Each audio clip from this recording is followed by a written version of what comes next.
Hello friends welcome to its Nehal's world channel आ गोटे blog रे आपण मानकु स्वागत।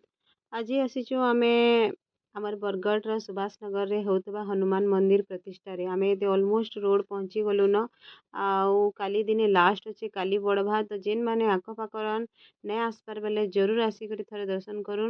मंदिर बहुत बढ़िया है आ मंदिर दर्शन कर सारा पर टिके जदि आगे जीवे आपण सेनु आपण मीना बजार पाई जीवे। तो पहला जाऊँ आम मंदिर दर्शन करदेमा। वाओ बहुत सुंदर लगुच मंदिर टा, बहुत डिजाइन भी बहुत बढ़िया है।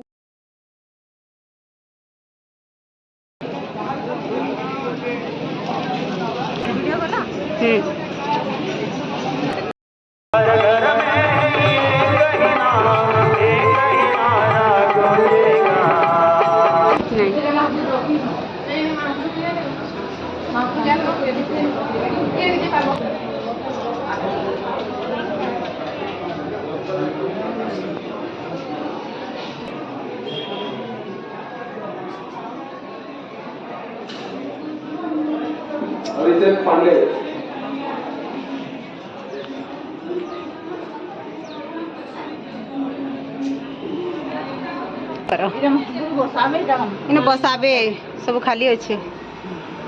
मंदिर और डिजाइनिंग भी बहुत बढ़िया है, बहुत सुंदर भी दिशे। ये सब आने जा बोल दो ठीक है रहो।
ये आमे मीना बाजार पहुँची गलु। आ मीना बाजार भी मंदिर नु बहुत दूर लगेचन, कारण जगह भी तो दरकार, स्पेस नहीं बेले के नाड़े हेले स्टॉल माने रहबा। तो भीतर के जनता एंट्री कलु कि देख सबू क्लोज अच्छे। आंती भी दुईपर टाइम आमे आसीचु तो 12 बजे। तो इमानकर भी तो निजर पर्सनल लाइफ किसी ना खाना पीना करबे, रेस्ट भी करते रात सारा 10-11 बजे तक रोचे। तो देख लो गोटे ही झूला अच्छे टोरा टोरा आसला आ ब्रेक डांस आसला। बड़ लेहेंटी बेले जॉइंट व्हील बेले गोटे ही आसचे। आउ स्टॉल माने भी हेंती स्टॉल माने 2-3 जगह रे लगी छे, लेकिन सबू क्लोज अच्छे ओवरऑल हानि।